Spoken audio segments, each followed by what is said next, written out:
You're watching A World in Change, a special program of World Insight with me, Tian Wei, from the Swiss Alps on the just concluded World Economic Forum.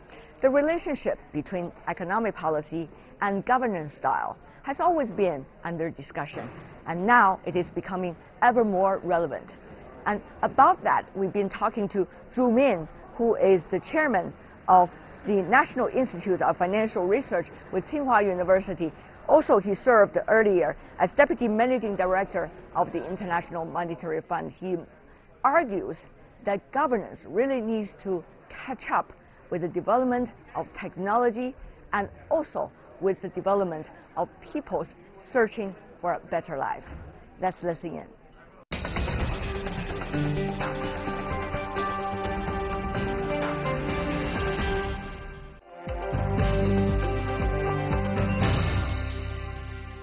Dr. Zhu Min, welcome to CGTN. Thank you for having me. With all the interactions that you have here representing China in a way to deal with and interacting with the other participants, people have concerns about the economy. Of course, Chinese Vice President Wang Qishan argued about the Chinese economic growing trend is still very healthy. But what do you say, Dr. Zhu, as an economist? Well, I think in Davos, the first concern today is still the U.S.-China trade fraction. Because the That's uncertainty. In every conversation. Yeah, because the uncertainty, right? Because people don't know where the things will end. So that's caused a huge uncertainty. So that makes economic forecasts very difficult, right? Christine Lagarde just announced IMF forecast GDP growth rates in next year will drop 0.3 percentage point of GDP because of uncertainty and trade war, right? So I think that's the really issue. But it's very interesting when I talk to the people. I think that today in Davos, people more feel it is the U.S. because of domestic reason, but launch a trade war against China, but bring the whole world into such a difficult economic situation. People think it's not very good. People do think China can further reform, open up. That's true. That's the reason why we have to reform, right? But I think through this trade war, those type of way to abruptly distort the global economic process is no good at all. I think this is the very strong and a new message I get from this annual events. But Dr. Zhu, what can you do? The conference sent a very strong voice. Vice President Wang Qishan made this very clear. We need to defend globalization. Right? You see, German Chancellor Merkel also made this very clear. The Japanese Prime Minister also enforced that. Yes. I think that Davos has a voice. We need to defend the global trade flow, and we want the U.S. to go back to multilateralism. I think that is a very strong voice. But Dr. Zhu, you notice it's not just about the United States' absence. This time you have friends, the UK, for example, some of the long-time developed economies also absent here. Many wonder whether that's likely to be the things also for the future, namely that internal politics and governance issue going to prevent the government be able to function well. You at the function the other day was also talking about that. Good point. It's a very good point. Clearly today, the global governance structure is broken, right? Because Americans take it American first. When U.S. leave the table with the system they created in 1945, it is extremely difficult for everyone to think about how to move on, right? No, that is very true. But I'll give you a very positive note. I attend the International Business Council meeting the other days.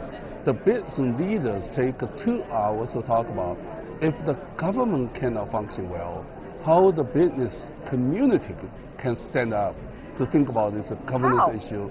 Oh, they do many things. Okay. They have a separate task to think about how to poverty alleviation, climate change, security, cyber attack, and they're also pulling the money together to set up the funds.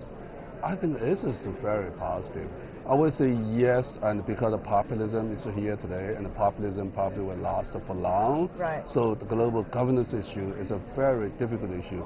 But this forum still bring the people together, particularly the business community, Right. and together to come to share the ideas, exchange the idea, then come to the concrete proposal to deal with this kind of situation, which is encouraging. The other thing is about the rules and the rules of the game. Yeah. That was also a discussion topic, rather, very popular these days. Right. You heard from Chinese Vice President talking about the rules. Now new players coming, the rules needs to be adjusted. Right. You also heard others say, well, the rules are perfect. Why don't we just follow all the rules existing, no matter what? And others saying, well, maybe some need rules, some just don't need rules. You really, really touched a very important issue this year in Davos happening. Mr. Wang Qishan, Vice President, made it very clear on two things. Number one, the Chinese model stems from the Chinese culture and Chinese history. So it's far beyond people usually call ideological issues, right? So then people pay attention now, is this real model now? I think that's very important. The second point is he made it very clear is in terms of this fourth industrial revolution, how world build a new framework. He made it very clear we should build the whole thing based on the human common future, right? Which is the President Xi Jinping mentioned just 2 years ago also here. But then he mentions we should not allow the big country dominate rules. We should give emerging market and plenty of space and let them to say what they need. We should give the country the right to preserve their own rights. So that makes it very clear, and also get a lot of attention from the participants here, talk about exactly the point you say. The rules have to change, and how. If you listen carefully, it's very interesting.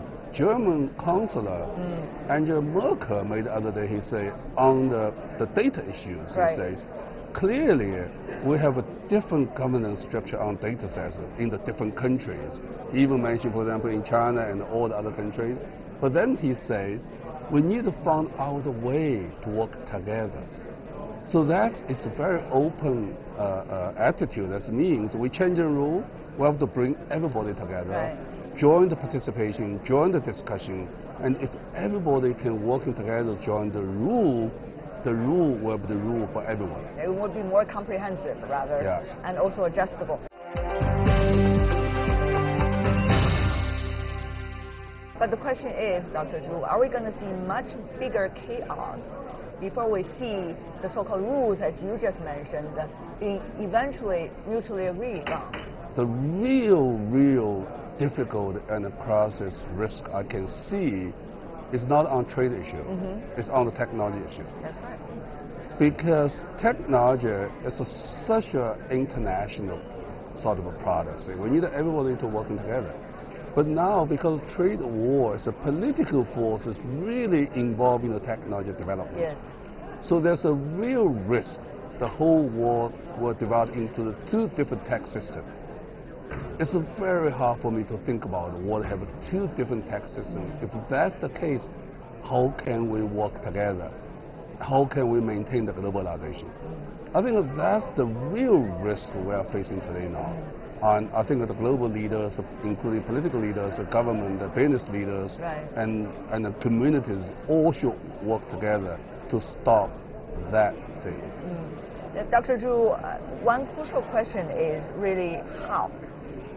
You earlier mentioned, talk about the business communities. They want to rise up and say, okay, here are my solutions, and I'm going to do it. But when it comes to you have to bring in all these players in order to set the rules on innovation, technology, for example, how is really the thing? The how is the really issue. Yes, with U.S. leave the table, the how become ever difficult. But in the past, I'm afraid I have to challenge you a little bit, Dr. Zhu. I'm afraid U.S. is not necessarily, quote unquote, leaving the table, but rather trying to take some of its earlier allies with it to leave the table, and therefore to have the system collapse or only partially functioning. But more and more countries, more and more leaders realize we need to continue to working together to build the global governance, to support globalization. more and more people realize globalization is the main trend. So with that consensus, I think that the whole issue will gradually be solved. People will continue working on those issues. I think that this Davos meeting clearly reflects that voice. And final set of questions about China's reform and opening up. You yourself have been participating very actively in various stages, I have to say. Both as a student, then as a professor, and then going on, become a Chinese banker, and then working in the international institution, now coming back, contributing to the international exchanges. Dr. Zhu, how should we see the next stage of China's reform and opening up, despite what's going on right now in the political debate and also the U.S.-China debate? I think this year, or last year, let me put it that way, China announced a lot of opening of policies in financial sectors. We opened the door broadly, right? In manufacturers, right? IP protections, and fairness on the competitions. So I would think the key issue is implementation. That's the question you always say, how, right? So we really have to follow up those policies and implement those policies. I think that will be the key issues for this year and for next few years. And now China is working much closer with the international institutions. When you were working over there in Washington, D.C., you certainly have a sense, compared then and now, the process. What is likely to be China's role, I mean, as a rising economy, and certainly the second largest already, future relationship with the international institutions? That's also a very good question, and things are changing. So when China grows, China's share in those international institutes should increase, right? But it's more than that. It's not only China, but also the emerging market share will increase. I think sooner or later, emerging market shares, added them together, probably will be bigger than advanced economies' shares. So with that, all the governance structures, the voice for the international institutes, I think that will change. They have to follow the change of a global economic situation, follow the change in the emerging market, and also change the governance structure and their policy. I very much expect to see those things will change in the next years. Final question for you, Dr. Zhu. We are looking at 2019. That's why we're here. Yes. Is it going to be more challenges, or is it going to be more solutions? The 19 will continue being a challenging year because the big uncertainty remains on the U.S.-China trade friction.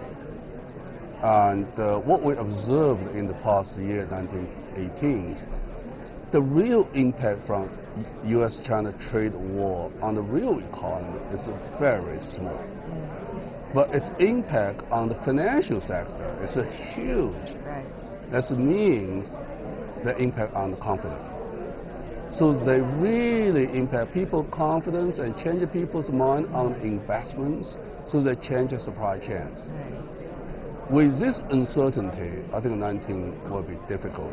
So I very much hope the U.S. and China will be able to reach agreements on end of the 90 days, then continue working on to solve this U.S.-China issue, particularly on the tech issue. Well, a lot of food for thought, I have to say, with this conversation. Dr. Zhu Min, it's always a pleasure to see you and hear your insights. Thank you so much, sir. Thank you. Thank you. Thank you very much. See you back in Beijing. Yeah. See you back in Beijing. That is Zhu Min, former Deputy Managing Director of the IMF. With that, we are coming to the end of this special program of World Insight with me, Tian Wei, a world in change from the Swiss Alps on the concluded World Economic Forum. On behalf of my team here in Davos and back in Beijing, thanks for watching. Bye for now.